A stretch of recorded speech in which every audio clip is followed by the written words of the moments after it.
बनकर sir, आज तुम्ही एवढं नॅशनल इंटरनॅशनल स्टेट लेवलला काम केलेलं आहे, तर त्याच्यामध्ये एक प्रगत राष्ट्रांची जर आपण तिथले जो युवा पिढी आहे, किंवा तुम्ही मुंबईसारख्या ठिकाणी काम केलंय, तुम्ही दिल्लीसारख्या ठिकाणी काम केलंय, चंदीगडला काम केलंय, तर अशा ठिकाणी काम करताना तिथल्या विद्यार्थ्यांची, तिथल्या तरुणांची जी सायकॉलॉजी म्हणू शकतो, मानसिक किंवा बौद्धिक पातळी म्हणू शकतो, आणि आपल्या ग्रामीण भागातल्या विद्यार्थ्यांची पातळी, तर काय आपल्याला जाणवलं ह्याच्यामध्ये? आणि आता नवीन संधीमध्ये त्यांना अजून भीती आहे का उलटे चान्सेस आहेत?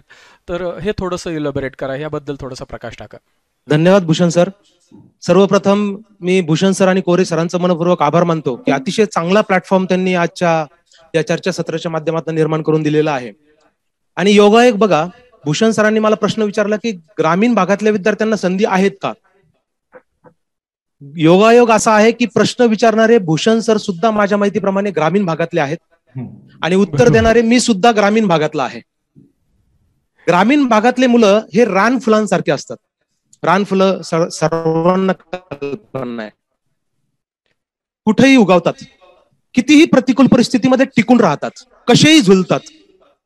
पण ह्या रान फुलांना जर काळी कसदार जमीन मिळाली, मुबलक सूर्यप्रकाश जर मिळाला, तर ही अशी उमलतात, अशी फुलतात की जरवेऱ्यासारख्या चांगल्या फुलांना सुद्धा मागे टाकून पुढे निघून जातात. ही ग्रामीण भागातली ताकद आहे मित्रांनो. त्यामुळे ग्रामीण भागातल्या विद्यार्थ्यांना निश्चित संधी आहे. मी अक्षरशः कोविडच्या कालावधीमध्ये ग्रामीण भागामध्ये मी स्वतः माझ्या फार्म हाऊसवर राहून, मी शेतकरी कुटुंबातला आहे, शेती मी आज करत नाही पण मी शेतकरी कुटुंबातला आहे. माझ्या फार्म हाऊसवर राहून जिथं मोबाईलचं नेटवर्क सुद्धा व्यवस्थित मिळत नव्हतं, तिथून मी इंटरनॅशनल लेवलला सेमिनार कोविडच्या कालावधीमध्ये घेतले. हे ग्रामीण भागातलं बेस्ट उदाहरण आहे. आजचा जो कार्यक्रम होतोय तो भूषण कुलकर्णी हा सेटअप जो सगळा केलाय, हा सुद्धा ग्रामीण भागातला एक विद्यार्थी आहे. आणि ग्रामीण भाग आपण म्हणतोय, पण मला एक सांगा, आपण महाराष्ट्रापुरतं बोलू, महाराष्ट्रातलं असं कोणतं क्षेत्र आहे ज्यात ग्रामीण भागातला विद्यार्थी अग्रेसर नाहीये? तुम्ही महाराष्ट्राचं राजकारण बघा. महाराष्ट्राच्या राजकारणामध्ये 60% पेक्षा जास्त लोक ग्रामीण भागातले आहेत. महाराष्ट्रातलं कॉर्पोरेट सेक्टर बघा, मी त्या कॉर्पोरेट सेक्टरमध्ये काम केलंय. कॉर्पोरेट सेक्टरमध्ये सुद्धा जवळपास 40% पेक्षा जास्त लोक हे ग्रामीण भागातले आहेत. महाराष्ट्रातलं शिक्षण क्षेत्र बघा, मला माहित नाही आजचे जे बाकीचे गेस्ट आहेत त्यापैकी बऱ्याच लोकांचा ग्रामीण भागाशी ते कनेक्टेड असतील. त्यामुळे ग्रामीण भाग पहिल्यांदा माझं असं आव्हान आहे ग्रामीण भागातला विद्यार्थी म्हणून, की आपण स्वतः ग्रामीण भाग ही मानसिकता पहिली सोडली पाहिजे. एक्झॅक्टली. पोस्ट कोविड लाईफ जे आहे, तर कोविडनी बरंच काही दिलं. सगळ्यात महत्वाचं डिजिटलच्या बाबतीत जर बोलायचं झालं, की आपल्या देशामध्ये अनेक क्रांती झाल्या. हरित क्रांती झाली, श्वेत क्रांती झाली, त्यामध्ये डिजिटल क्रांती पण झाली. डिजिटल क्रांतीमध्ये काय झालं की एक प्लॅटफॉर्म तयार झाला, डिजिटलचा प्लॅटफॉर्म तयार झाला. पण कमी कालावधीमध्ये तो प्लॅटफॉर्म कसा तयार करायचा आणि तो प्लॅटफॉर्म वापरून रिझल्ट कसा काढायचा, हे त्या लॉकडाऊनच्या कालावधीमध्ये आपल्या लक्षात आलं. आणि एक गोष्ट आपल्याला ऑब्झर्व करावं लागेल की डिजिटलच्या बाबतीत प्लॅटफॉर्म वापरून मोठ्या प्रमाणावर क्रांती घडवण्याचं माध्यम जे आहे ते फक्त आणि फक्त या डिजिटल ऍप्लिकेशनच्या माध्यमातूनच झालं. हे कोविडने सगळ्यात मोठं दिलेलं गिफ्ट आहे. प्रत्येक ठिकाणी एक फेज असतो, हरीश सरांनी फार मस्त एक्सप्लेन केलंय. आणि शिक्षण क्षेत्रामध्ये मल्टिप्लाय होते असं माझं स्टेटमेंट आहे. प्रत्येक गोष्ट मल्टिप्लाय होते. उदाहरण सांगतो, सुरुवातीला गुरु शिष्य परंपरा होती. गुरु आपल्या काही बोटावर मोजणाऱ्या शिष्यांना शिक्षण देत होते. त्यावेळेस शिक्षण काही ठराविक लोकांनाच मिळायचं, कमी लोकांना मिळायचं. त्यानंतर गुरुकुल पद्धत आली. जेव्हा गुरुकुल पद्धत आली तेव्हा एक गुरु अनेक लोकांना शिक्षण द्यायचे, एक शिक्षक अनेक विद्यार्थ्यांना शिक्षण द्यायचे. म्हणजे विद्यार्थ्यांचं मल्टिप्लिकेशन झालं, विद्यार्थ्यांची संख्या वाढली. त्यानंतर जेव्हा शालेय शिक्षण आले तेव्हा अनेक शिक्षक अनेक विद्यार्थ्यांना शिक्षण द्यायचे. प्रत्येक विषयाला शिक्षक बदलले. त्यामध्ये पण सुरुवातीला एका वर्गामध्ये एकच शिक्षक असायचे. एक शिक्षक सगळे विषय सगळ्या विद्यार्थ्यांना शिकवायचे. त्यानंतर काय झालं की प्रत्येक विषयाला वेगवेगळे शिक्षक, त्यातले तज्ञ शिक्षक आले. म्हणजे त्या फेजमध्ये विद्यार्थ्यांचा पण गुणाकार झाला, विद्यार्थी संख्या पण वाढली आणि शिक्षकांचा पण गुणाकार झाला, शिक्षक संख्या पण वाढली. आणि नंतर डिजिटल युग आलं, तर डिजिटल युगमध्ये दोघांचं पण मोठ्या प्रमाणावर मल्टिप्लिकेशन झालं. विद्यार्थी संख्या पण वाढली आणि शिक्षकांची संख्या पण वाढली.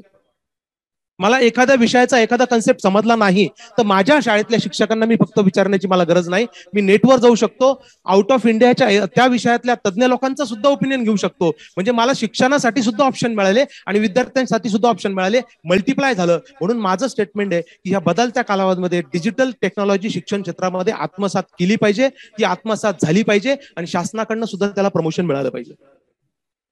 पण यात एक गोष्ट खरी आहे, पुन्हा माझं दुसरं स्टेटमेंट आहे, ऑफलाईनला सबस्टिट्यूट ऑनलाईन नाही. ऑफलाईनला सबस्टिट्यूट ऑनलाईन नाही, हे मी निश्चितच सांगतो. मग ऑनलाईनचा फायदा काय, तर मी रिकमेंड करेल hybrid system, online plus offline याचं प्रॉपर कॉम्बिनेशन असलं पाहिजे. ऑफलाईनला काही बाबतीत ऑफलाईन एज्युकेशन पाहिजे तर पाहिजेच, पण आपण हायब्रिडकडे शिफ्ट झालं पाहिजे. आणि अनेक अडचणी आहे. आज सुद्धा आमच्याकडे भयानक पाऊस आलाय, पूर आलाय, त्यामध्ये आमच्या वायफायच्या केबल डिस्कनेक्ट झाल्या आणि मी आता साध्या मोबाईलच्या राउटरवर सेशनला उपस्थित झालोय. मला माहित नाही कधी डिस्कनेक्ट होऊ शकेल. अडचणी आहेत. ग्रामीण भागामध्ये नेटवर्क मिळालं नाही, त्यामुळे शिक्षण विद्यार्थ्यांपर्यंत पोहोचलं नाही. अडचणी आहेत. इलेक्ट्रॉनिक डिव्हाइस एका घरामध्ये एकच मिळतं किंवा ते पण मिळत नाही, त्यामुळे गॅजेट्स, इलेक्ट्रॉनिक गॅजेट्स न मिळाल्यामुळे विद्यार्थी ऑनलाईन करू शकले नाही. अडचणी आहे. पण कोणत्याही चेंजिंगच्या फेजमध्ये 5-6 वर्ष हे अडचणीची जातात, नंतर त्या सगळ्या गोष्टी सेटल होतात. भूषण सर, तुमच्या परवानगीने 1-2 मिनिटं अजून जास्त घेतो आणि एक उदाहरण सांगतो. 4-5 दिवसापूर्वीच एका MBAच्या विद्यार्थ्याच्या शिक्षकांना मी भेटलो आणि त्यांना सांगितलं की सर, मी तुमच्या विद्यार्थ्याची ऑनलाईन एक्झाम बघितली. विद्यार्थी स्क्रीन समोर होता, तुम्ही भरपूर रूल्स लावले होते की तुमचा चेहरा कॅमेरा समोरच पाहिजे, इमेज तुमच्या बॉडीमध्ये कंटिन्यू हातांची वगैरे मुवमेंट पाहिजे. कारण अनेक विद्यार्थी त्यात एक्सपर्ट झाले, स्क्रीनशॉट काढायचा आणि तो प्रोफाईलला पेस्ट करून द्यायचा, समोरच्यांना असं दिसतं की ऑनलाईन ऐकताय. आणि ह्या केसमध्ये मग त्यांनी त्या रूल्स अँड रेग्युलेशन मध्ये हाताची मुवमेंट पाहिजे, आय कॉन्टॅक्ट पाहिजे, तुमचं लक्ष स्क्रीनकडे पाहिजे, या सगळ्या कंडिशन टाकल्या एक्झाम देताना. आणि स्क्रीनच्या पलीकडे त्या विद्यार्थ्यांनी 2 विद्यार्थी बसवले मोबाईल घेऊन. आणि एक्झामचा ऑब्जेक्टिव्ह प्रश्न आला की हा काय करायचा, लाऊडली क्वेश्चन रीड करायचा. लाऊडली क्वेश्चन रीड केलं की ते बाजूचे 2 मुलं ऐकायचे, ते गुगलवर सर्च करायचे, विकिपीडियावर सर्च करायचे. हा मध्येच म्यूट करायचा आणि म्यूट केला तर काहीतरी सिग्नल केला होता, असा हात लावला की बाकीच्यांना समजायचं यांनी म्यूट केलंय. हा म्यूट करायचा, डोक्याला हात लावायचा आणि बाकीचे त्याचं उत्तर द्यायचे. हा परत अनम्यूट करायचा आणि आन्सर देऊन टाकायचा. त्या MBAच्या शिक्षकांना विचारलं, असा विद्यार्थी ऑनलाईन एक्झाम देतोय, तुमचं काय मत आहे? त्या सरांनी इतकं समर्पक उत्तर दिलं. मला म्हणे, सर, MBAच्या विद्यार्थ्यांनी हे सगळं नॉलेज डोक्यात घेऊन फिरणं आम्हाला अपेक्षितच नाही. MBAच्या विद्यार्थ्यांनी कॉर्पोरेट लेवलला काम करत असताना, कंपनी लेवलला काम करत असताना, कंपनीमध्ये आपल्या ऑर्गनायझेशनमध्ये जे प्रॉब्लेम आले त्याचं सोल्युशन कुठूनही शोधू द्या. सोल्युशन मिळणं महत्वाचं आहे, ते इम्प्लिमेंट करणं महत्वाचं आहे. ते गुगलवरनं शोधू द्या, विकिपीडियावरून शोधू द्या, कुठूनही शोधू द्या, ते सोल्युशन मिळालं पाहिजे आणि सोल्युशन मिळून ते इम्प्लिमेंट करून प्रॉब्लेम सॉल्व्ह झाला पाहिजे. ही डिजिटलची ताकद आहे. प्रत्येक गोष्टीला उत्तर आज डिजिटलवर आहे. पण यामध्ये माझं अजून एक स्टेटमेंट आहे की प्रायमरी आणि प्री प्रायमरी मध्ये जे बेसिक कन्सेप्ट असतात ना, ते बेसिक कन्सेप्ट हे ऑफलाईनच्या माध्यमातूनच क्लिअर झाले पाहिजे. त्यामुळे प्रायमरी आणि प्री प्रायमरीला मी ऑनलाईन जास्त रिकमेंड करणार नाही, पण त्यानंतर 10वी नंतर ऑनलाईन हा सपोर्टिव्ह असला पाहिजे आणि हायब्रिड एज्युकेशन आला पाहिजे. आणि ग्रामीण भागातल्या विद्यार्थ्यांना, जुन्या काळात आपण बऱ्याच वेळा ऐकलं असेल की तो CBSEच्या स्कूलमध्ये ऍडमिशन नाही घेतलं, ऑलिम्पियाड एक्झामला नाही बसला, स्कॉलरशिपला नाही बसला किंवा बाकीचे एक्झाम त्याला माहित नाही. आम्ही कसं ग्रामीण भागातले आहोत ना, आमच्याकडे चांगले क्लासेस नाही, आमच्याकडे चांगले ऑप्शन नाही. पण डिजिटलच्या माध्यमातून आज ग्रामीण भागामध्ये सुद्धा खूप चांगले पर्याय शिक्षण क्षेत्रामध्ये निर्माण झालेले आहेत. खूप चांगल्या संधी विद्यार्थ्यांना निर्माण झालेल्या आहेत. ऑनलाईन डिजिटल एज्युकेशन पण आहेत. त्यामुळे ग्रामीण भागातल्या विद्यार्थ्यांसाठी सुद्धा, शहरी भागातल्या विद्यार्थ्यांसाठी सुद्धा हायब्रिड एज्युकेशन हा चांगला पर्याय आहे. फेज चेंज होतोय, कोणत्या गोष्टीमध्ये चेंजिंग फेजमध्ये काही दिवस त्रास होतो, त्याला सामोरे जाऊन हे सगळे बदल आपल्या देशात घडून आंतरराष्ट्रीय लेवलला ग्रामीण भागातला आपला ग्रामीण भाग सज्ज झाला पाहिजे. याला मी एकच उत्तर देईल, आज गरज आहे think globally and act locally. Think globally, act locally. Thank you Bhushan sir. Over to Bhushan sir. Yes yes yes yes, खूप खूप खूप छान सर, आणि उत्तर खूप सुंदर दिलेले आहेत. बनकर सर, तुमच्याकडे हा सेम प्रश्न तुमच्यासाठी आहे. काय सांगाल आता या बाबतीत? भविष्य काय आहे, काय पद्धतीने आता शिक्षकांनी ब्लेंड होणं गरजेचं आहे, विद्यार्थ्यांच्या अँगल मधून विद्यार्थ्यांनी काय विचार करणं गरजेचं आहे, हा सगळा विषय जो आहे बनकर सर, थोडं पहिला सगळ्यात महत्वाचा एक संकल्पना मी अशी सांगू इच्छितो की निगेटिव्ह मेंटॅलिटी मधून बाहेर आल्याशिवाय नवीन संभावना, नवीन पॉसिबिलिटी आपल्याला दिसत नाही. आज आपल्या समाजाने, विद्यार्थ्याने, शिक्षकाने, पालकाने सगळ्यांनी पहिल्यांदा निगेटिव्ह मेंटॅलिटीतून बाहेर आलं पाहिजे. सर्वच निगेटिव्ह मेंटॅलिटीमध्ये आहे असं मला म्हणायचं नाहीये, पण निगेटिव्ह मेंटॅलिटी आता एक एक एक विषय काही वेळापूर्वी फार चालला, म्हणजे कमेंट बॉक्समध्ये सुद्धा अनेक लोकांनी त्यावर स्टेटमेंट दिलं की ऑनलाईन शिक्षण फेल झालं, ऑनलाईन शिक्षण फेल झालं. म्हणजे हे भडक स्टेटमेंटची आवश्यकता का असते का? थोड्या वेळेसाठी कल्पना करा, कोविड आलं, हा आपला राष्ट्रीय आपत्ती नव्हती, ही आंतरराष्ट्रीय आपत्ती होती. आणि ह्या कोविडच्या कालावधीमध्ये ऑनलाईन शिक्षण नसतं तर काय झालं असतं? आपल्या देशाचं भविष्य ज्या तरुणांच्या हातात आहे त्या तरुणांपर्यंत ऑनलाईन शिक्षण पोहोचलं म्हणून ऍटलिस्ट त्या थॉट प्रोसेसमध्ये, एज्युकेशनच्या मेंटॅलिटीमध्ये ते विद्यार्थी राहिले. हे किती पर्सेंट राहिले हा विषय वेगळा आहे. याचा अर्थ मी असं म्हणत नाही ऑनलाईन शिक्षण सक्सेस ठरलं, असं पण मी म्हणत नाही. सर्व विद्यार्थ्यांपर्यंत ऑनलाईन शिक्षण नाही पोहोचलं, ऍग्री. पण ऑनलाईन शिक्षण नसतं तर काय झालं असतं? दुसरा कोणता पर्याय होता आपल्याकडे या पॅन्डेमिक सिच्युएशन मध्ये? मला असं वाटतं आपल्या देशाच्या सरकारला 0 अकॅडमिक इयर घोषित करावं लागलं नाही, हे ऑनलाईन शिक्षणचं पहिलं यश आहे. त्यामुळे पहिल्यांदा ऑनलाईन शिक्षण काय फेल झालं का यशस्वी झालं आणि काहीतरी भडक स्टेटमेंट कुठेतरी ऐकायचे आणि त्यामधून कम्युनिकेशनचं पोल्युशन वाढायचं. ह्या लॉकडाऊन मध्ये एक गोष्ट आपण खूप बघितली की पोल्युशन कमी झालं, पक्ष्यांचा चिवचिवाट ऐकायला यायला लागला, दूरचे डोंगर दिसायला लागले. हो, पोल्युशन कमी झालं, पण कम्युनिकेशन पोल्युशन खूप वाढलं. शाळांची फी भरायला पाहिजे की नाही भरायला पाहिजे. आता सविता मॅडम सगळ्या प्रोसेस मधनं गेलाय, त्यांनी क्लासमध्ये ट्रेनिंग दिलंय, ऑनलाईन केलंय. आता जो त्यांचा स्टुडिओ आहे ना, ज्या पद्धतीने त्यांनी आता प्रेझेंटेशन दिलं, बेस्ट डेमो दिला. एक आदर्श शिक्षक ऑनलाईन मध्ये कशा पद्धतीने काम करू शकतो याचं ते खरंच बेस्ट डेमो होता. कोणीही विचार करा, हा स्टुडिओ त्यांना उभा करायला खर्च लागला असेल. किंबहुना ऑफलाईन पेक्षा ऑनलाईन साठी संस्थांना, शिक्षकांना कदाचित जास्त खर्च लागला. शिक्षकांना ऍडिशनल मोबाईल घ्यावे लागले, वेबकॅम घ्यावे लागले, लॅपटॉप घ्यावे लागले, माऊस घ्यावे लागले, माईक घ्यावे लागले, तेव्हा ते काम करू शकले. आणि दुसऱ्या बाजूला एक अशी मानसिकता आहे की ऑफलाईन मध्ये खर्च नाहीये, फी का द्यायची? या सगळ्या निगेटिव्ह मेंटॅलिटीचा परिणाम कुठेतरी क्रिएटिव्हिटीवर होतो आणि याचा कुठेतरी सुवर्णमध्य साधणं आवश्यक आहे. आज जर आपण बघितलं, आज उच्च शिक्षणामध्ये जर बघितलं तर ओबी बेस एज्युकेशन सिस्टीम आहे, आउटकम बेस. रावसाहेब सरांनी फार महत्वाची एक संकल्पना मांडली की बाबा तू ऑनलाईन ऑफलाईन काही असू दे, हा सिलेबस आहे, हा अभ्यासक्रम आहे, तू तो पूर्ण कर. आज मूल्यांकनचा सुद्धा हा जो विषय आहे, माझं मत आहे, मी त्यात तितका अनुभव नाहीये, दिग्गज व्यक्ती इथं बसलेले आहे, पण एक मूल्यांकन कसं असावं की पहिलीच्या विद्यार्थ्याला हे कन्सेप्ट क्लिअर असले पाहिजे, 5वीच्या विद्यार्थ्याला गणिताची हे कन्सेप्ट क्लिअर असले पाहिजे, भूगोलाची हे असले पाहिजे, इतिहासाची ही माहिती त्यांना असली पाहिजे. मग प्रोसेस व्हॅरी होऊ शकते आणि त्या विद्यार्थ्याला त्या वर्गामध्ये ते कन्सेप्ट, प्री प्रायमरी सुद्धा पहिलीच्या विद्यार्थ्याला स्वतःचं इंट्रोडक्शन ऍटलीस्ट आपल्या रिजनल लँग्वेज मधनं, नॅशनल लँग्वेज मधनं, इंटरनॅशनल लँग्वेज मध्ये, तिन्ही भाषेमधनं प्रॉपर लेवलला करता आलं पाहिजे. त्याला डिसिप्लिन समजले पाहिजे. हे पहिलीच्या विद्यार्थ्याकडनं अपेक्षित आहे. पहिलीचा विद्यार्थी तो पास झाला म्हणजे काय, या सगळ्या गोष्टी त्याला येतात. 7वीच्या विद्यार्थी पास झाला म्हणजे काय, त्याला गणिताचे हे विषय क्लिअर माहित आहे. काही काही शाळेमध्ये 10वीच्या एका वर्गामध्ये मी प्रश्न विचारला की एक मॅग्निफाइंग लेन्स आहे, भिंकाच आहे, त्यामध्ये 2 सेंटीमीटर लाईन 4 सेंटीमीटर दिसते, तर 30 डिग्री कोण किती डिग्री दिसेल? सिंपल लॉजिक लावून टाकलं, 2 centimetre line 4 centimetre, 30 degree 60 degree दिसेल. 99% विद्यार्थ्यांचं ते उत्तर आलं. कन्सेप्ट क्लिअर नाहीये. मग कोणत्या वर्गामध्ये कोणत्या विषयाचे कन्सेप्ट क्लिअर असले पाहिजे, that is outcome based system. ते ऑनलाईन करा, ऑफलाईन करा, हायब्रिड करा, ते एज्युकेशन पूर्ण झाले पाहिजे. ही सवय जर विद्यार्थ्यांना लागली ना ऑनलाईनची, आता चांगले विद्यार्थी पण घडले. एक उदाहरण सांगतो. एका शाळेतल्या विद्यार्थ्यांनी सांगितलं, सर तुम्हाला माहित आहे मल्टिप्लिकेशन नावाचा कन्सेप्टच नाहीये मॅथ्स मध्ये. म्हणलं पण सर आपण शाळेत शिकलो, पण आम्हाला असं शिकवलं गेलं की मल्टिप्लिकेशन नावाचा कन्सेप्ट नाही, ऍक्च्युअली मल्टिप्लिकेशन हा ऍडिशन पासून फॉर्म झालाय. आम्हाला असं सांगितलं की 3 × 2 म्हणजे 3 adds 2 times. म्हणलं एक्झॅक्टली बरोबर, आपण असंच शिकवतो शाळेमध्ये, पण किंबहुना हे आपण विसरलो. ऑनलाईन मध्ये त्याला ते स्क्रीनवर दिसलं, ज्या पद्धतीने सविता मॅडमने सगळ्या गोष्टी स्क्रीनवर प्रेझेंट केल्या, म्हणजे ऐकायला पण येत आहे, बघता पण येत आहे आणि शब्द पण समजत आहे. एका शाळेमध्ये दुर्भाग्य आहे, एका शाळेमध्ये मी गेलो, खूप चांगली शाळा, आणि ते शाळेचे चेअरमन अतिशय अभिमानाने दाखवत होते, आम्ही टीचर सुद्धा इतके बेस्ट क्वालिटीचे ठेवले की बस विचारताच होय नाही. एका इंग्लिशचा वर्ग सुरू असताना त्या वर्गामध्ये गेलो, इंग्लिश मिडियम मध्ये, आणि तिथं त्या मॅडम इतक्या एक्सपर्ट होत्या इंग्लिशमध्ये, इतकं फ्लुएंट बोलत होता की बस. हिंदीमध्ये पण छान बोलायच्या, पण त्या मॅडमला मराठी येत नव्हतं. आता इंग्लिश मिडियम स्कूलमध्ये ग्रामीण भागामध्ये ग्रामीण भागामध्ये त्या इंग्लिशच्या टीचरला शिकवायचं आहे की ये ऍपल है, ऍपल ऍपल होता है, उसका स्पेलिंग ऐसा ऐसा है. विद्यार्थ्यांना इंग्लिश समजत नाही म्हणून ते त्यांना हिंदीमध्ये समजून सांगायच्या की सेप मालूम आहे ना आपको सेप.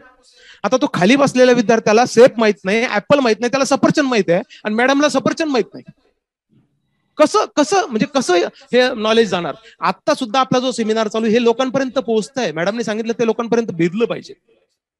इथं लोकांपर्यंत पोहोचतंय. त्यामुळे अनेक लोकांनी, प्रशांत सरांनी सांगितलं की हो ऑनलाईनला ऍग्री आहे, दिगंबर सरांनी हे सांगितलं यस ग्रामीण भागातला विद्यार्थी कुठं कमी नाहीये, अनेक लोकांचे कमेंट आले म्हणजे हे पोहोचतंय लोकांपर्यंत. तर लँग्वेज सुद्धा एक महत्वाचा विषय आहे. ज्या लँग्वेजमध्ये विद्यार्थी विचार करतो त्या लँग्वेजमध्ये त्या गोष्टी झाल्या पाहिजे. आणि ऑनलाईनच्या माध्यमातून एकच टॉपिक वेगवेगळ्या लँग्वेजमध्ये अवेलेबल आहे. एखादी संकल्पना ग्रामीण भागातल्या विद्यार्थ्याला इंग्लिशमध्ये नाही समजली तर युट्यूबवर जा किंवा डिजिटलच्या वेगळ्या प्लॅटफॉर्मवर जा, त्याला ती मराठीमध्ये ती संकल्पना एकदा व्हिडिओने ऐकून दाखवली की त्याला इंग्लिशमध्ये पण समजते. ग्रास्पिंग पॉवर वाढवते. आपल्याला परीक्षार्थी नाही व्हायचं. मॅडमनी जे सांगितलं त्याच्याशी मी 100% सहमत आहे. आपल्याला परीक्षार्थी नाही व्हायचं, आपल्याला ज्ञानार्थी व्हायचंय, आपल्याला विद्यार्थी व्हायचंय. त्यामुळे हे नॉलेज आत्मसात करणं, त्या लेवलला जाणं, आणि कोणती गोष्ट जी आहे ना, आता फॉर एक्झाम्पल एक उदाहरण देतो. बऱ्याच लोकांना म्हणतो एक असं पण एक पालकांमध्ये ओरड आहे की विद्यार्थ्यांना मोबाईलची, टॅबची, लॅपटॉपची सवय लागते.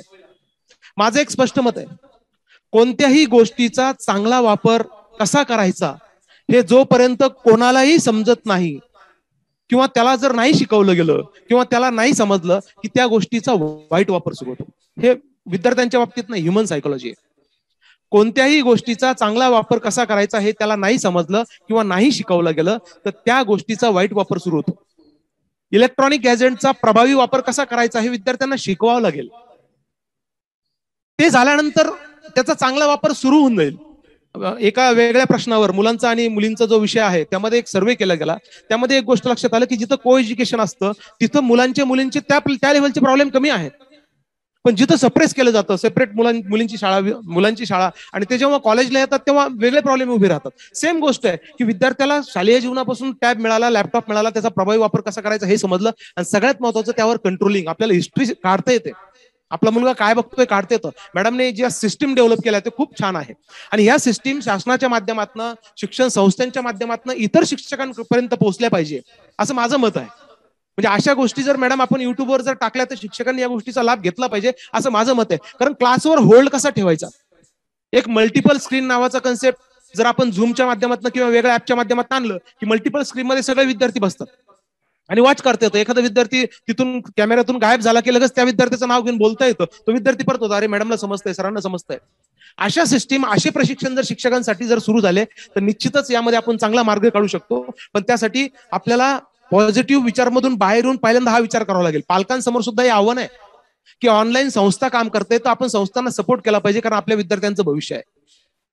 विनाकारण त्यामध्ये काहीतरी सुवर्णमध्य सांधलं पाहिजे. फी कमी केली पाहिजे, नाही केली पाहिजे हा वेगळा विषय, किती कमी केली पाहिजे हा वेगळा विषय. पण ऍटलिस्ट पालकांनी पण हे समजून घेतलं पाहिजे की या टेक्नॉलॉजीला सुद्धा संस्थांना, शिक्षकांना खर्च आहे. आपल्याला या टेक्नॉलॉजीला सामोरे जाणं आवश्यक आहे.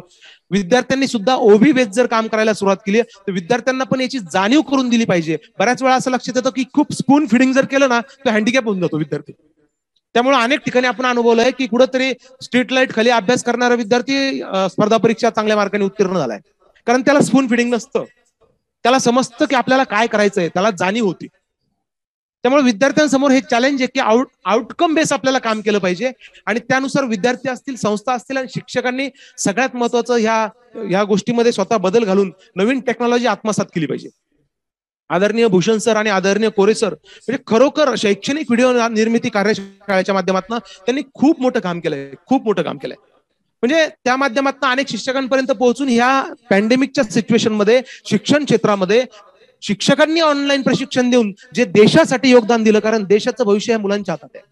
त्यामुळे खरोखर शिक्षकांना मी एक देशाचा नागरिक म्हणून मनपूर्वक धन्यवाद देतो की देशाचं भविष्य हे शिक्षणावर अवलंबून आहे आणि पॅन्डेमिक सिच्युएशन मध्ये, प्रतिकूल परिस्थितीमध्ये शिक्षकांनी हे नवीन तंत्रज्ञान आत्मसात करून देशासाठी योगदान दिलं. फक्त आपल्या विद्यार्थ्यांसाठी आणि आपल्या संस्थेसाठी योगदान दिलेलं नाहीये, तर ते देशासाठी योगदान आहे. त्याचप्रमाणे भूषण सरांचं आणि कोरे सरांचं सुद्धा या शिक्षकांना नवीन तंत्रज्ञानाची जी शैक्षणिक व्हिडिओ निर्मिती कार्यशाळा जी त्यांनी केली तर ते सुद्धा देशासाठी कमी जास्त प्रमाणात हे मोठ्या संख्येने शिक्षकांनी सहभाग दाखवला तर ते मोठ्या प्रमाणावर योगदान होऊ शकतं. त्यामुळे अशा तंत्रज्ञानाची गरज होऊन या सगळ्यात नवीन गोष्टी आत्मसात करून त्यामधून मार्ग काढून आपल्याला त्या लेवलला काम करणं आवश्यक आहे. ही आपला देशाचा हा प्रश्न आहे की या ट्रान्सफॉर्मिंग फेजमध्ये आपण काय योगदान देऊ शकतो, पालक काय देऊ शकतात, विद्यार्थी काय देऊ शकतात, शैक्षणिक संस्था काय देऊ शकतात, सरकार काय देऊ शकतात. आणि याचा जर प्रॉपर सिंक्रोनायझेशन जर झालं तर निश्चितच चांगलं आउटपुट मिळेल आणि पुन्हा आपल्या देशाचं उज्ज्वल भविष्य घडवण्यासाठी पुन्हा आपली शिक्षण व्यवस्था सज्ज होईल आणि जोमाने कामाला लागून प्रत्येक क्षेत्रामध्ये पुन्हा क्रांती उभी राहील असं मी अपेक्षा व्यक्त करतो. धन्यवाद भूषण सर. खूप खूप धन्यवाद, खूप खूप धन्यवाद. बनकर सर, आता तुम्हाला प्रश्न आहे की आता ऍक्च्युली तुम्ही एवढं कॉर्पोरेट लेवलला काम करताय, तुमच्या क्लायंट्समध्ये तर मोठ्या मोठ्या शैक्षणिक संस्था पण तुमच्या क्लायंट्स आहेत, प्रायव्हेट एज्युकेशन्स आहेत, कोचिंग क्लासेस तुमच्या क्लायंट्स आहेत. तर आता एकंदरीत हे सगळं आता पुढे वाटचाल करायची आहे, तर एका बाजूला सरकारी शिक्षक आहे, एका बाजूला कंपन्या आहेत, एका बाजूला शैक्षणिक संस्था आहेत. तर ह्याला बॅलन्स करत आता आपल्याला कशा पद्धतीने पुढे वाटचाल करता येईल आणि काय आता शिक्षकांनी नेमकं कसं पुढे जावं, आता काय सांगता येईल बनकर सर? देशाच्या प्रगतीमध्ये शिक्षणाचा फार मोठा वाटा आहे आणि विद्यार्थी, शिक्षक आणि पालक या तिघांचा जर परफेक्ट त्रिवेणी संगम झाला तरच शिक्षण क्षेत्रामध्ये काहीतरी चांगलं काम उभं राहू शकतं. आणि या तिघांच्या त्रिवेणी संगमामध्ये मुख्य भूमिका असते शासन, प्रशासन आणि शैक्षणिक संस्था. सुरुवातीला म्हणजे सगळे एकमताशी ठाम असतील की सगळ्यांचा समन्वय होणं फार महत्वाचं आहे. हरीश सरांनी, रावसाहेब सरांनी, मॅडमने अतिशय म्हणजे प्रॅक्टिकल ग्राउंडवर काम केलेलं आहे. सगळ्यांनी त्यांचा प्रॅक्टिकल एक्सपिरियन्स आहे आणि मत जे मांडले रिअलिटी आहे, नो डाऊट, काही शंका नाही. आजच्या परिस्थितीमध्ये आपल्याला आज भूतकाळ झाला त्या भूतकाळामध्ये अनेक गोष्टी घडल्या, त्या गोष्टी काहींना आवडल्या असतील, काहींना मान्य असतील, काहींना मान्य नसतील, काहींचा विरोध असेल, अनेक गोष्टी त्यामध्ये आहे.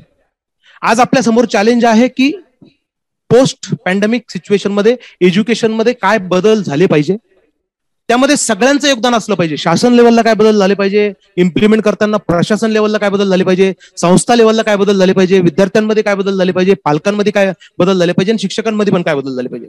कारण पॅन्डेमिकची सिच्युएशन फार वेगळी होती. म्हणजे रिअलिटी चेक करायचं जर म्हटलं तर त्यामध्ये खूप डेप्थमध्ये आपल्याला जावं लागेल. शिक्षकांनी नवीन म्हणजे त्यावेळेस आपल्याला कोणालाच माहित नव्हतं, शासन नाही, प्रशासन नाही, वैद्यकीय सेवांना पण माहित नव्हतं की कोविडला सामोरे कसं जायचं. त्यामध्ये सुद्धा अनेक बदल झाले. पहिली लाट, दुसरी लाट, आता तिसरी लाटेच्या उंबरठ्यावर आपण आहोत.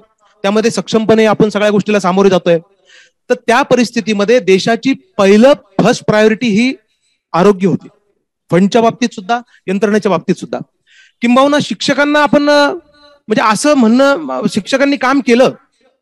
मी असे शिक्षक पण बघितले की नेटवर्क नाही म्हणून स्वतःच्या बाईकवर बसून 15 किलोमीटर जाऊन कुठेतरी झाडाखाली, कुठेतरी एका लाकडाला कॅमेरा कपड्याने बांधून ऑनलाईन ट्रेनिंग देताना मी एक शिक्षक बघितले. तिथे जाऊन मी भेटलो, मी थांबलो, त्यांच्याशी बोललो, त्यांचं लेक्चर होतं थांबलो. असे शिक्षक पण खूप खूप काम केलं. दुसरी बाजू अशी आहे की शिक्षकांना वर्कलोड पण होता. शिक्षकांना कोविड संदर्भात सुद्धा कामं भरपूर दिले गेले होते. सर्वे करणं, कोविडच्या वेगवेगळ्या ड्युट्या लावल्या होत्या. या सगळ्या गोष्टी बघत असताना आज आपल्याला हेच आपल्या समोर चॅलेंज आहे की ह्या साही स्तरावर त्रिवेणी संगम होण्यासाठी ह्या महत्वाचे फॅक्टर, स्ट्रॅटेजीच्या बाबतीत शासन असेल, इम्प्लिमेंट करण्याच्या बाबतीत प्रशासन असेल आणि शिक्षणाचं प्रॉपर लेवलला वेगळ्या पद्धतीने प्रेझेंटेशन, मग त्याला कमर्शियल म्हणा, आठवा नको, ती चॉईस आहे, पालकांची चॉईस आहे. हरीश सरांनी एक फार महत्वाचा एक विषय काढला की दर्जेदार शिक्षणाची व्याख्या काय, हे पालकांनी समजून घेतलं पाहिजे. वेल फर्निश किंवा चांगलं इन्फ्रास्ट्रक्चर म्हणजे दर्जेदार शिक्षण, किंवा इमोशनल होणं की बस मी फार अडचणी सहन केल्या, मी माझ्या मुलासाठी काही करेल, कर्ज काढेल, मी फायनान्शियल ऍडजस्टमेंट करेल, पण मुलाला अशा चांगल्या शाळेत टाकेल. तर चांगली शाळेची व्याख्या काय हे पालकांनी समजून घेतलं पाहिजे. त्यामध्ये इंग्लिश मिडियम, मराठी मिडियम ह्या अनेक गोष्टी आहेत. सायकोलॉजी सांगतं अशा भाषेमधून शिक्षण घेतलं पाहिजे ज्या भाषेमध्ये विद्यार्थी विचार करतो, the language in which you are thinking. आता आपण जर आपली मातृभाषा जर मराठी असेल आणि आपण इंग्लिश मिडियमला ऍडमिशन घेतलं, ते काय चुकीचं आहे असं मी म्हणत नाही. ते ठीक आहे, त्या विद्यार्थ्याला लवकर हॅबिट झाली पाहिजे इंग्लिशमध्ये विचार करण्याची. कारण ज्या लँग्वेजमध्ये आपण विचार करतो त्या लँग्वेजमध्ये क्रिएटिव्हिटी, प्रोडक्टिव्हिटी वाढते, ग्रास्पिंग पॉवर वाढते, हे मानसशास्त्र सांगतं. अशा परिस्थितीमध्ये एक निगेटिव्ह विचार, पॉझिटिव्ह विचार, हरीश सरांना मी म्हणजे आठवणींनी सांगू शकेल की आपण निगेटिव्ह नाही बोललात सर, आपण रियालिटी मांडली. आपण रियालिटी मांडली, यातून निगेटिव्ह विचार बाहेर निघू शकतात लोकांच्या मनात. हरीश सरांनी रियालिटी मांडली आहे. तर हरीश सरांनी जो विषय मांडला तो लाईव्ह जे ऐकताय त्यांना मला सांगायचं की त्यांनी रिअलिटी मांडली. ती रिअलिटी ऐकून आपण निगेटिव्ह मेंटॅलिटीमध्ये नको जायला. हरीश सर तुम्ही म्हणतात ते बरोबर आहे, हे शासनाने केलं पाहिजे, ही शासनाची जबाबदारी, हे शासनाने केलं पाहिजे, शासनाने केलं पाहिजे, संपला विषय. हे शासनानेच केलं पाहिजे, त्यामध्ये आपण काहीच योगदान देऊ शकत नाही, अशी भूमिका कदाचित, अशी मानसिकता पालकांची होऊ शकते, अशी मानसिकता शिक्षण संस्थांची होऊ शकते. त्यामुळे रिअलिटी ऐकून निगेटिव्ह फेजमध्ये जाता कामा नये. त्यामुळे हरीश सरांनी मांडली 100% रिअलिटी आहे. मी याला 100% सहमत आहे की मोठ्या प्रमाणावर दरी निर्माण झाली. त्यांनी एक भावनिक विषय फार महत्वाचा मांडला की माझी आर्थिक परिस्थिती नाही म्हणून माझा मुलगा कुठंतरी शेतामध्ये काम करतोय आणि शेजारच्याची आर्थिक परिस्थिती चांगली आहे म्हणून त्याचा मुलगा मोबाईलवर एज्युकेशन घेतोय. काय परिस्थिती असेल त्या पालकाची? मान्य आहे. शासनाच्या बाबतीत सुद्धा अनेक विषय आहे. मी शासन दरबारी चर्चा करणं आज मला योग्य वाटत नाही. हरीश सरांसारखे, रावसाहेब सरांसारखे सिनियर मंडळी तर आहेत, त्यामुळे मी आज त्यावर काही बोलणार नाही.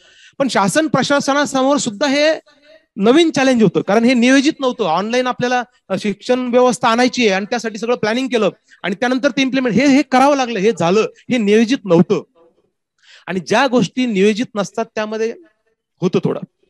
त्यामुळे यातून आपल्याला काहीतरी क्रिएशन करायचंय, क्रिएट करायचंय. एक छोटंसं उदाहरण, कारण बेसिकली ट्रेनर असल्यामुळे मी उदाहरणं जास्त बोलतो. एक छोटंसं उदाहरण मी मांडतो.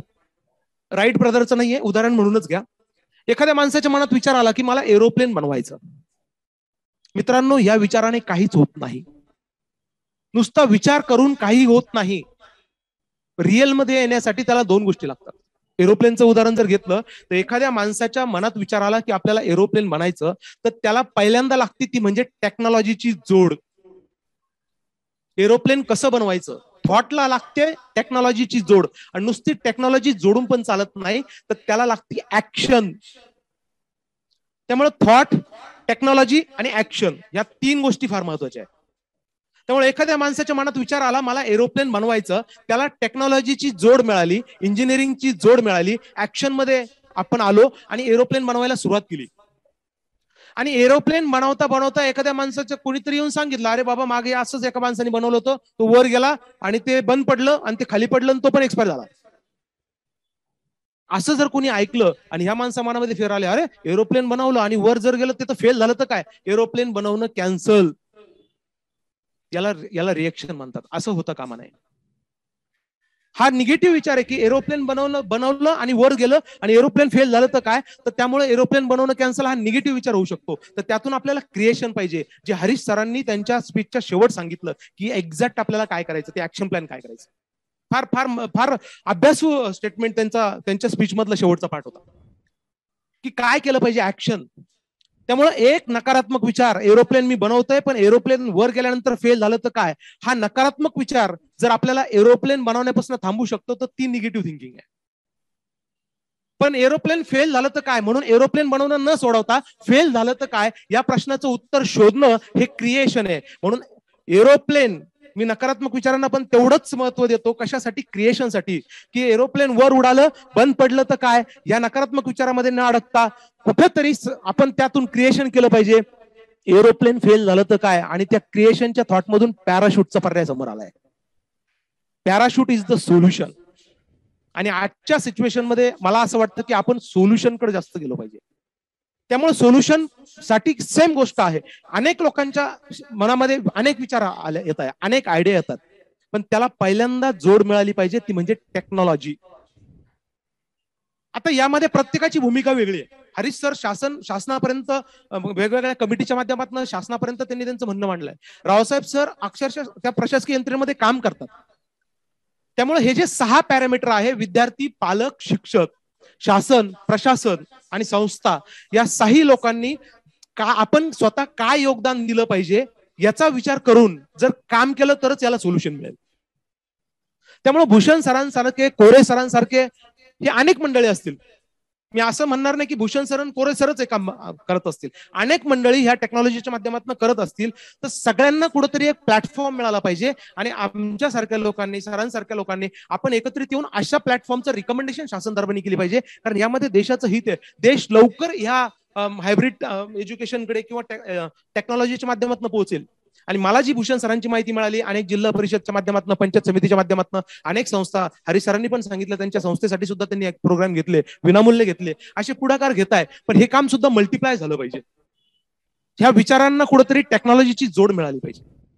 आणि त्यानंतर सगळ्यात महत्वाची ऍक्शन, आणि ह्या ऍक्शन मध्ये प्रत्येकाने इम्प्लिमेंट झालं पाहिजे. पालकांनी जर असा विचार केला की हे काम शिक्षकांचं आहे, हे काम शासनाचं आहे, नाही होणार.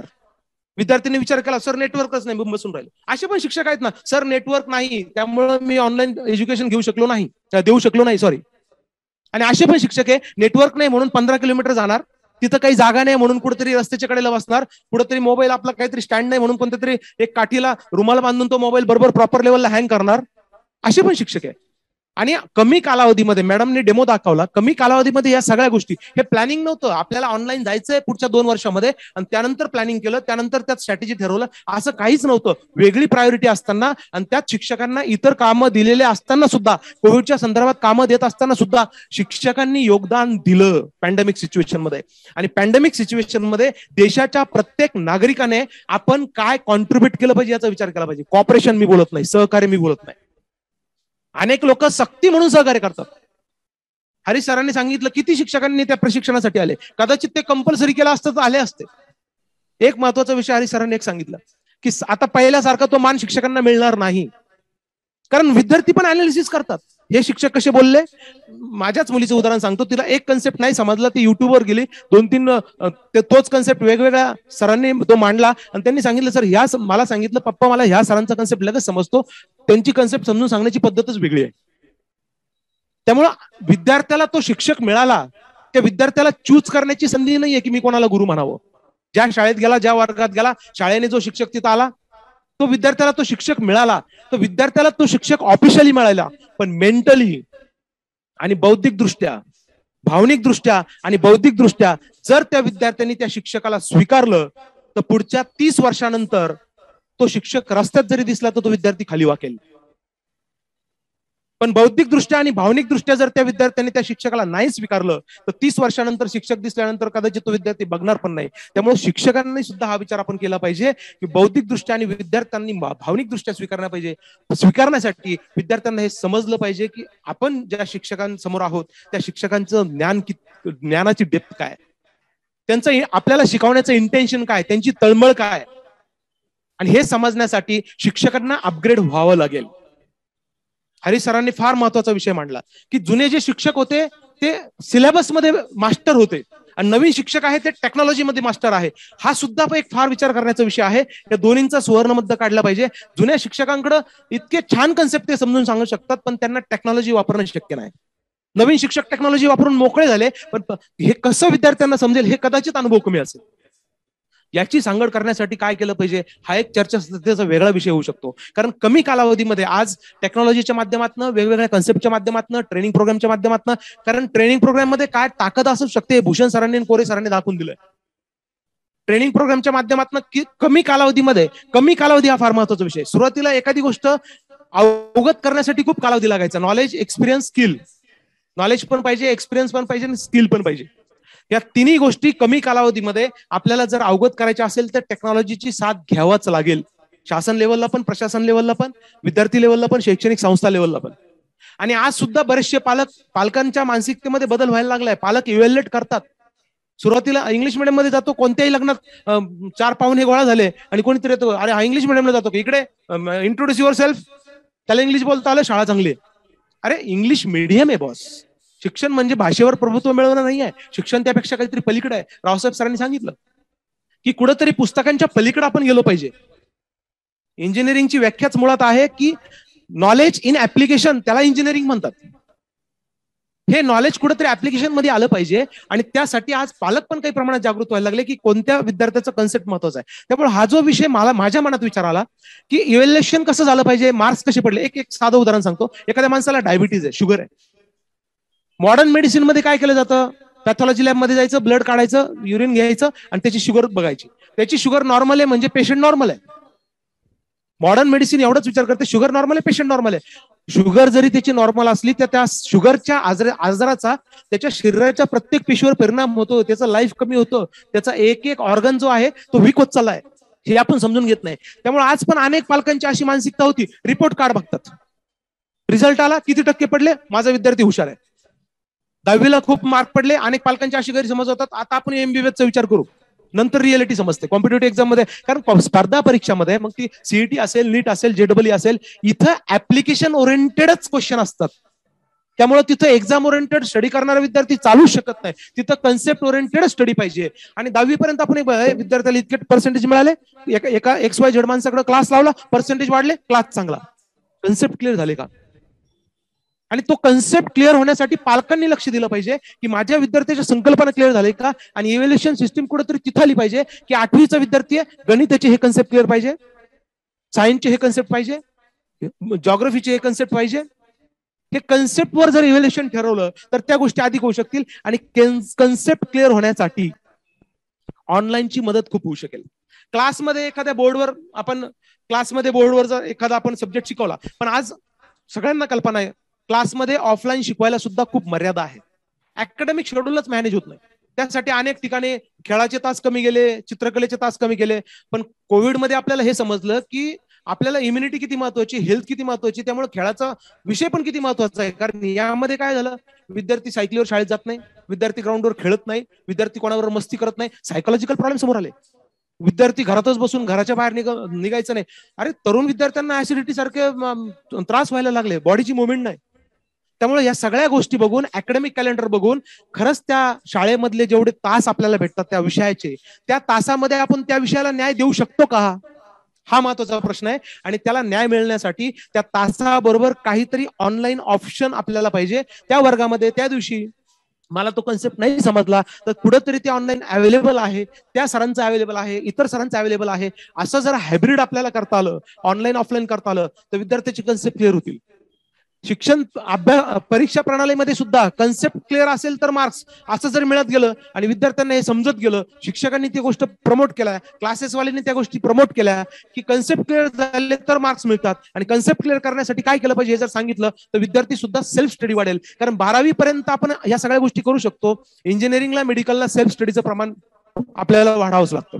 कारण एक मी असं ऑब्झर्व केलं, अनेक लोक स्पून फिडिंगनी चांगला अभ्यासक्रम लावून, चांगल्या लोकांचा सपोर्ट घेऊन अनेक लोक काय करतात, चांगले क्लासेस लावतात, 12वी पर्यंत चांगले मार्क्स पडतात, MBBS ला, मेडिकलला कन्सेप्ट ओरिएंटेड स्टडी करण्याची सवय नसते, सेल्फ स्टडी करण्याची सवय नसते. त्यामुळे ड्रॉपआउट होण्याचं पर्सेंटेज पण वाढलेलं आहे. त्यामुळे स्पून फिडिंगला सुद्धा मर्यादा पाहिजे. त्यामुळे कन्सेप्ट ओरिएंटेड स्टडी पाहिजे. आणि अशा केसेसमध्ये ऑनलाईनचं हे झालं पाहिजे. भूषण सरांचा हा उपक्रम, कोरे सरांचा हा उपक्रम निश्चितच मी माझ्या लेवलला जिथं मला मांडता येईल, आमदार असतील, खासदार असतील, मी या अगोदर सुद्धा भूषण सरांचं जेव्हा काम मला समोर आलं, भूषण सरांचा माझा परिचय झाला, मी अनेक लोकांपर्यंत हा विषय मांडला की सर एज्युकेशन मध्ये फार चांगलं काम करताय. माझी अशी विनंती आहे की आपल्या लेवलला, संस्था लेवलला, जिल्हा परिषद लेवलला, पंचायत समिती लेवलला हे केलं पाहिजे का. मी अनेक इथं पालक पण लाईव्ह दिसत आहे किंवा अनेक पालक नंतर पण बघतील. माझं पालकांना विनंती आहे की जर बघा नॉलेज ब्रिज काय बघा, किंवा यासारख्या इतर संस्था बघा. मी काय ठराविक संस्थांना किंवा यांना प्रमोट करण्यासाठी बोलत नाहीये. तुम्हाला दुसऱ्या कोणत्या ऑनलाईन प्रशिक्षण देणाऱ्या, शिक्षकांना प्रशिक्षण देणाऱ्या जर संस्था सापडल्या, त्या असतील, ह्या असतील, जर वाटलं तुम्हाला की हे चांगलं काम करताय, माझी पालकांना विनंती की आपण आपल्या संस्थेमध्ये, आपल्या शाळेमध्ये रिकमेंड करा की सर अशा काही प्रशिक्षण आपल्या शाळेमध्ये होऊ शकतात का. काही पालकांनी कमेंट देखील केली की आम्ही स्वखर्चाने हे करू. काही शिक्षकांनी पण हे कमेंट केली आहे की आम्ही स्वतःच्या पैसा खर्च करून आम्ही प्रशिक्षण घेतलं, पण संस्थेने दखल घेतली नाही. संस्थेच्या लेवलला सुद्धा यांची दखल घेणं आवश्यक आहे. तळमळीने शिकवण्यासाठी शिक्षक सुद्धा बदलायला तयार आहे, सगळे बदलायला तयार आहे. समन्वय साधला गेला पाहिजे, सिंक्रोनायझेशन झालं पाहिजे. कारण सिंक्रोनायझेशन फार महत्वाचं आहे. आणि परिस्थिती अशी आहे, देशाच्या अशा उंबरठ्यावर आपण बसलेलो आहोत की पोस्ट कोविड लाईफ मध्ये जर आपण प्रॉपर लेवलला नियोजन नाही केलं तर कुठेतरी आपण वेगळ्या दिशेला देखील जाऊ शकतो. सिंक्रोनायझेशनचं एक बेस्ट उदाहरण देतो. 2 विद्यार्थी आहेत, व्यक्ती आहेत, विद्यार्थीच असं नाही, 2 व्यक्ती आहेत. ते एका तलावाच्या बाजूला बसलेले आहेत. एकाला पोहता येतं आणि दुसऱ्याला पोहता येत नाही. आणि दोघांना पण काय केलं, त्या पाण्यामध्ये ढकलून दिलं, लोटून दिलं, किंवा त्या दोघांनी पण त्या पाण्यामध्ये उडी मारली. उदाहरण म्हणून घ्या. दोघांनाही त्या पाण्यामध्ये उडी मारली. एकाला पोहता येतं आणि एकाला पोहता येत नाही. अशा केसमध्ये ज्याला पोहता येत नाही त्याचं फिलिंग काय असेल, फिअर, घाबरलेला असेल, बिथरलेला असेल, फिअर त्याचं फिलिंग असेल. आणि ज्याला पोहता येतं त्याचं फिलिंग काय असेल, तो सिक्युअर असेल. ज्याला पोहता येतं त्याचा एंड रिझल्ट काय असेल, तो किनाऱ्यावर येणार. ज्याला पोहता येत नाही, एंड रिझल्ट काय असेल माहित नाही, कदाचित डुबणार. दोघांचे रिझल्ट वेगळे, दोघांचे आउटकम वेगळे, दोघांची प्रोसेस वेगळी आहे, दोघांची फिलिंग वेगळी आहे. कारण काय? कारण दोघांची ऍक्शन पण सेम आहे बरं का. दोघं पण हातपाय हलवताय. फरक फक्त एकच आहे, ज्याला पोहता येत नाही तो कशीही हातपाय हलवतोय, आणि ज्याला पोहता येतोय तो सिंक्रोनाइज करून हातपाय हलवतोय. माझा उजवा हात असा गेल्यानंतर डावा हात असा पाहिजे, मान अशी पाहिजे, पाय अशी पाहिजे. तो सिंक्रोनाइज करतोय आपल्या हातांना, पायांना आणि मानेला, छातीला, कमरेला, पोटाला. आणि सिंक्रोनाइज केल्यामुळे त्याला पोहता येतोय. त्याचा रिझल्ट वेगळा आहे. आज पुन्हा एकदा ती वेळ आली आहे. विद्यार्थी, पालक, शिक्षक, शासन, प्रशासन आणि संस्था या सगळ्यांना आपल्याला भूषण सरांसारख्या टेक्नॉलॉजी असणाऱ्या माणसांबरोबर काम करून, अशा संस्थांबरोबर काम करून आपल्याला पुन्हा शिक्षकांना सिंक्रोनाइज करावं लागेल. कारण ज्यांना हे डिजिटल टेक्नॉलॉजी बाबतीत, सविता मॅडम एकदम युज टू होत्या, एकदम टेक्नो सावी होत्या. हरीश सरांनी महत्वाचा विषय मांडला. पण अशी किती शिक्षक आहेत? मग ज्यांना असं ऑनलाईन जाता येत नाही, ते आले असते तर कदाचित तिथं बोलू शकले नसते, प्रभावी आपलं मत मांडू शकले नसते.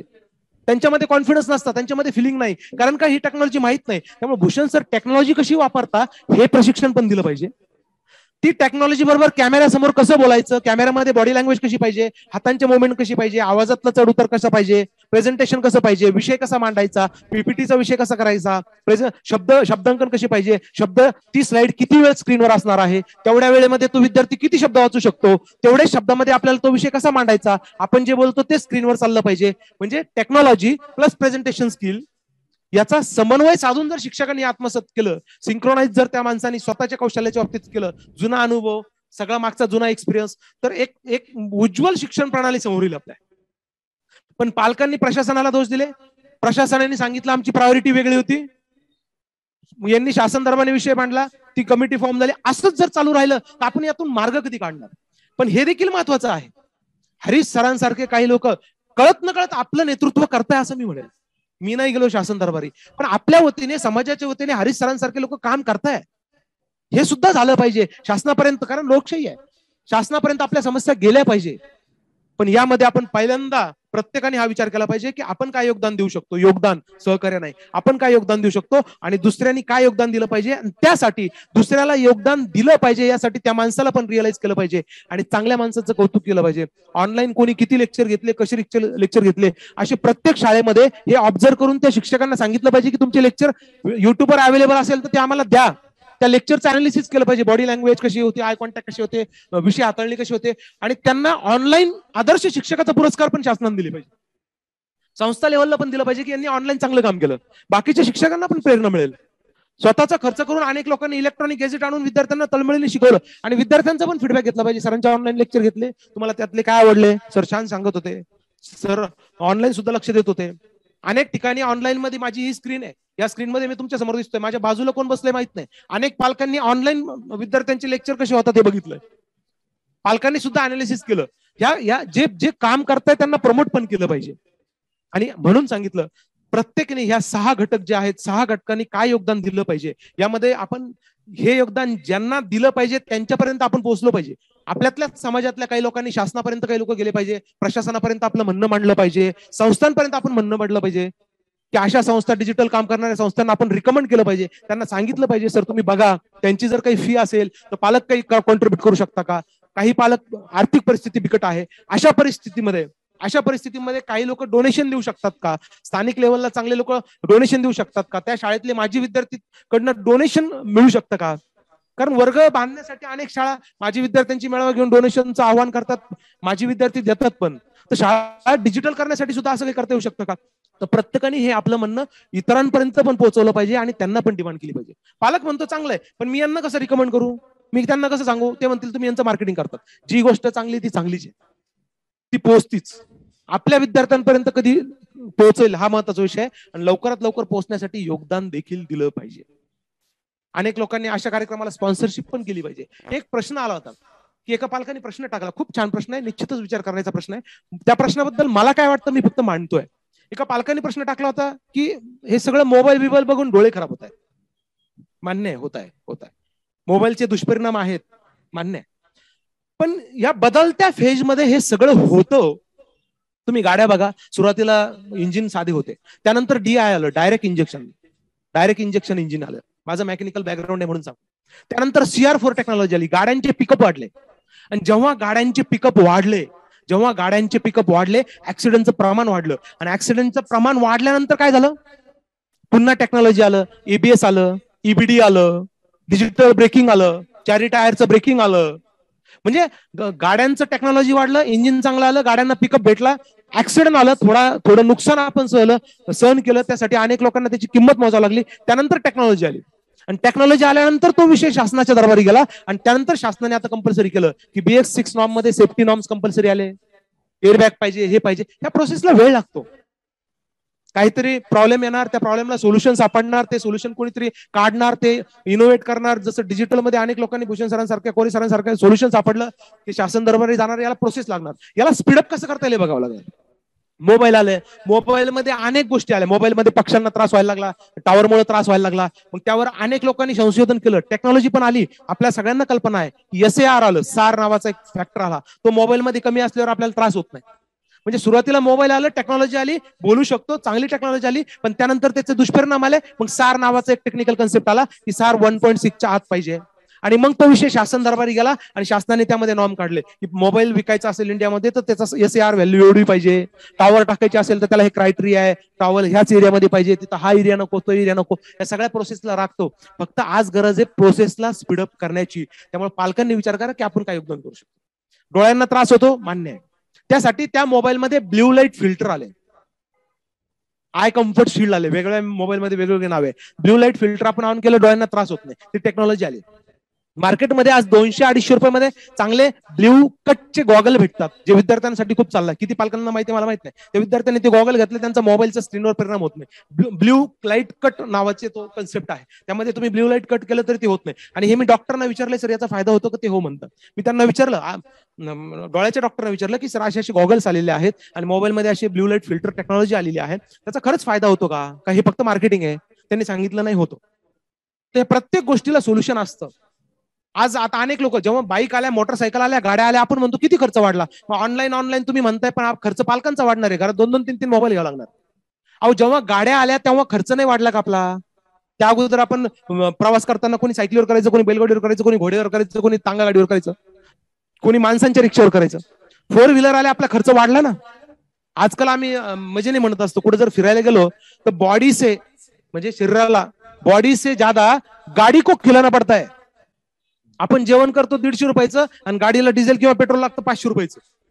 पण तो खर्च नाही वाढला का? तसा पण शिक्षण क्षेत्रामध्ये हा सुद्धा खर्च आपल्याला वाढावा लागेल. हा मोबाईल लागतील, इलेक्ट्रॉनिक गॅजेट लागतील, जर आपल्या विद्यार्थ्याला ग्लोबल लेवलला उभं करायचं असेल तर. जे मी सुरुवातीला सांगितलं, थिंक ग्लोबली आणि ऍक्ट लोकली. त्यामुळे अनेक पालक असतील, अनेक शिक्षण संस्था असतील, असे कार्यक्रम जे होत आहे, हरीश सरांसारखे, रावसाहेब सरांसारखे, सविता मॅडम सारखे, त्या क्षेत्रामध्ये काम करणारे एक्सपर्ट लोक आपलं मत मांडतात. हे शिक्षण संस्था चालकांपर्यंत पोहोचलं पाहिजे, प्रशासनाच्या लोकांपर्यंत पोहोचलं पाहिजे, कुठंतरी विचार परिवर्तन झालं पाहिजे. कारण जोपर्यंत थॉट मध्ये ट्रान्सफॉर्मेशन येत नाही, तोपर्यंत रिअल मध्ये ट्रान्सफॉर्मेशन येऊ शकत नाही. कोणतीही क्रांती पहिल्यांदा विचारातून घडते, पण त्याला टेक्नॉलॉजीची जोड पण मिळाली पाहिजे. ज्या टेक्नॉलॉजीच्या माध्यमातून आज आपण बोलतोय, ऑफलाईन मध्ये कधी रावसाहेब सर, मी, हरीश सर, आम्ही कधी एकत्र आलो असतो, सविता मॅडम, या चौघांचं कोऑर्डिनेशन करता करता भूषण सर म्हणले असते, नको बाबा राहू द्या. ही टेक्नॉलॉजीची खासियत आहे. एखादा कन्सेप्ट नाही समजला, टाका तुम्ही, झालं काम. ही खासियत आहे. त्यामुळे अशी टेक्नॉलॉजी प्रमोट केली पाहिजे, प्रत्येकाने योगदान दिलं पाहिजे. मला खूप छान वाटलं की आज मला संधी मिळाली या प्लॅटफॉर्मवर बोलण्याची.